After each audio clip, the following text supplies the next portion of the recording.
How's it going, everyone? It's Sam.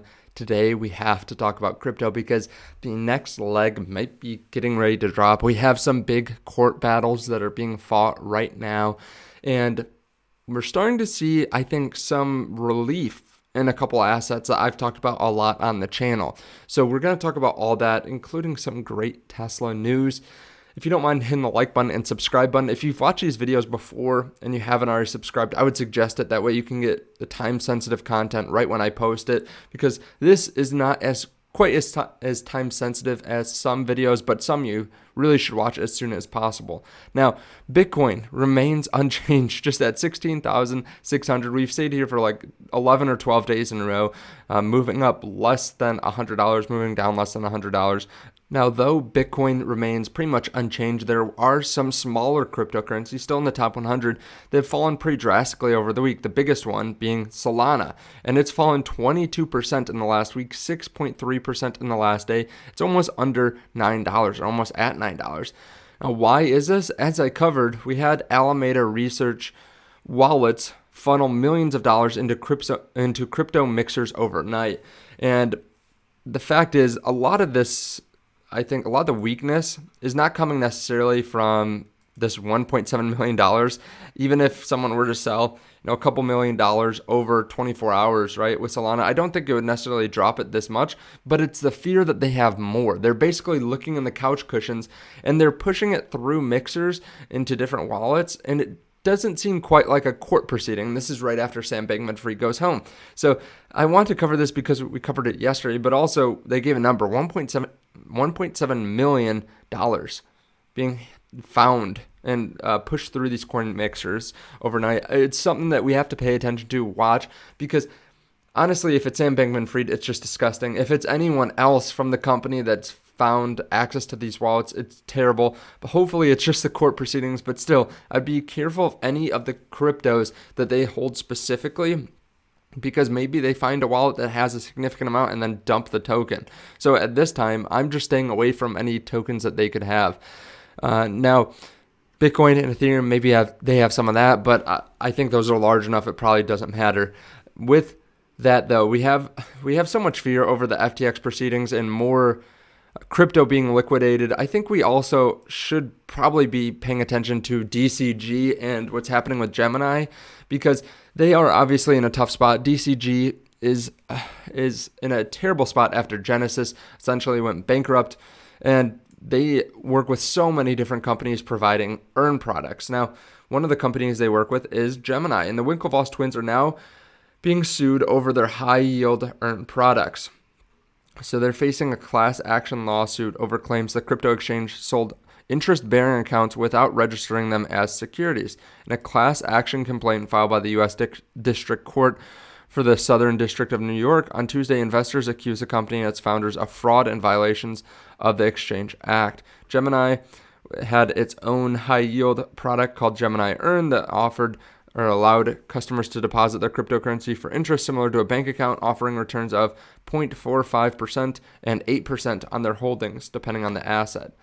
Andrew, who's covered this a lot on Twitter, AP Abacus, said the Gemini Earn clients are the first legal domino to fall in the Gemini Genesis DCG cascade. More lawsuits are coming.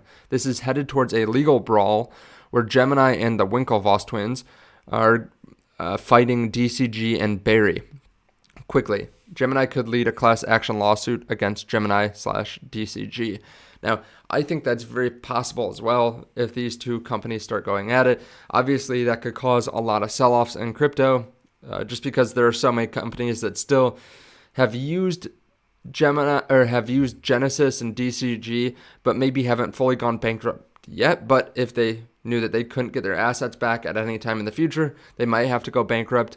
Also, a lot of assets are probably being held by DCG still, and we know that they hold a couple different companies in crypto. So if they go bankrupt, it could be bad for all their brands. So just be ready for this. As always, we don't know what's going to happen next, right? The market could go up before anything from this were to happen. It could kind of wash away some of the problems that we have now. If Bitcoin went up further, there'd be less liquidations.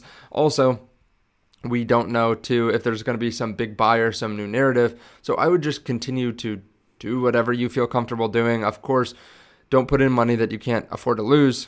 Only invest money that you are willing to keep there for a while, and just probably keep some cash on the sidelines. Now, we do have some good news. Two pieces of good news I want to cover, one in crypto and then one not in crypto. MicroStrategy is going to offer Bitcoin Lightning solutions in 2023. They confirmed plans to release the Bitcoin Lightning Network powered software and solutions in 2023. Now, they are at heart a software company too. Keep that in mind. So they are used to working on projects like this, and they work with a lot of different companies. In Twitter Spaces on December 28th, Saylor shared that the company is exploring software and solutions that utilize the Lightning Network, such as solutions that support enterprise marketing as well as cybersecurity, as a cybersecurity solution aimed at corporate websites. Now, obviously, Michael Saylor's a big proponent of Bitcoin and in crypto. Well, Bitcoin, really specific, not crypto. But he obviously can push, I think, the adoption along if they work on it more, spend millions of dollars to try to work this out, and put some more money into the solution, put some more brain power behind it as well. Basically, they said that they could potentially use the Lightning Network to incentivize customers, such as giving Satoshi rewards for engaging in activities such as posting good reviews or completing surveys. Obviously, it would have to make sense from an economic standpoint. You don't want to give someone $5 to do a review, most likely, but some people are willing to, work for a very small amount of Bitcoin, I'm sure, because they think that Bitcoin's going to 10 or 20x, so they just multiply that out by how much they get paid. If they get paid 50 cents to do a review for, 5 minutes, they might say, hey, 50 cents times 12 for an hourly rate, $6 an hour, but times that by, or multiply that by 20, that's $120 an hour if they think Bitcoin's going to 20x. So I think that makes sense. And I think it's good overall for crypto if MicroStrategy really does try to push the adoption of the Lightning Network, especially in businesses, right? If we can use crypto without even noticing we're using crypto, I think that's going to be huge. Now, Tesla has some good news as well. I've been talking about Tesla a lot. I think it's a screaming deal. They posted a correction to recent reports made or alleging the Gigafactory Shanghai production would be shut down from January 20 to 31. Yesterday, Reuters posted an article saying that they thought that they were going to be closed or paused for January 20 through 31. But we got a report. According to Tesla China, the dates outlined in the report were inaccurate, as Giga Shanghai workers would only get an extra day off. So typically they get January 21 through 27 off, but now they're getting January 20 through 28 off, which looks like 2 days for me, but maybe it's 1 day on either side. Yeah, so 1 day before or after the Chinese New Year. So just giving them a little bit more time. They say in here too, some people don't even take the holiday. Some people still are at the factory. So I think this is great news for people that are worried about demand, right? They still are in production. They're taking 4 days less off, actually 5 days, compared to what people thought. And we do have some other good news too. Tesla Model Y overtakes Volkswagen Golf to become Europe's best-selling car in November. We also got some news that Elon pushed this email to their workers, basically saying, just a quick note to thank you for working to congratulate you on an exceptional year in 2022. Since we have a lot of cars arriving at the last minute, it is important to rally hard and do everything we can to get our customers what they have ordered before midnight on December 31. Also, every incremental car we produce that can be delivered in time also matters. Please go all out for the last few days and volunteer to help if at all possible. It will really make a difference. By the way, don't be too bothered by the stock market craziness as we demonstrate continued excellent performance. The market will recognize that long term. I believe very much that Tesla will become the most valuable company on earth. I've been saying for a while that I think Tesla is a screaming deal. You can see the annual revenue going up pretty substantially here, EBITDA, free cash flow as well. But if we look at a quarterly basis, it's looking even better. We had $3.3 billion in free cash flow last quarter. The fact is they could pay dividends if they wanted. They could pay a few percent. They could do share buybacks. They could do a lot of different things because they have $21 billion in cash, zero debt, and they're printing money like crazy right now. And this is also with deferred revenue from full self-driving, assuming they can get that done. you're going to see so many new investors coming into Tesla and buying Tesla. So right now at a forward P of 20, 25, some people think even less than that, depending on what they actually produce next year and what they can sell. The fact is, this, I think, is a screaming buy if you're looking at the next 2 years. Even if you look a couple years down the line, it's fantastic. A lot of fund managers don't want to look that far because they want results now and they don't think that this is a good setup to get results. But honestly, this is a very cheap company for the kind of growth that it's getting and the kind of multiple expansion that they should have. Now, I say it's the opportunity of a lifetime because there's so many things that are going wrong with this company in the short term, right? So many things that people are worried about going wrong, that is. The company is still executing quite well at this point. They're still going to have probably a record quarter. They're going to have a record year next year. And in a year where a lot of other companies are in terrible cash positions, are in terrible amounts of debt, are not growing, are having a hard time getting demand, the fact is that Tesla is so good at producing vehicles that the analysts are worried that they're going to be able to produce more than they're going to be able to sell. They're going to have to lower their margins. But the company is so good already. They have industry-leading margins, significantly, multiples of what other car companies have. They have such a good cash position that they can take less money on these vehicles.